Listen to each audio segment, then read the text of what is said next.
So this air conditioning, the cleaning in process.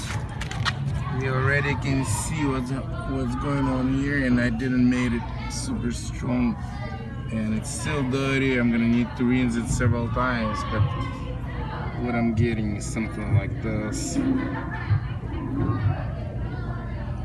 Foam and all very dirty stuff.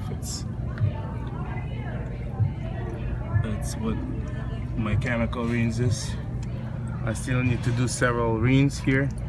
Then with chemical, then it's more rinse without chemicals to make it clean, like the look from this, from dirty one, like from spots like this, and I'm gonna make it look like this. And I don't know if you heard me or not, that's where your filters go. You have like two filters that slides in here and then slides in between these slots right here. Filters are like this.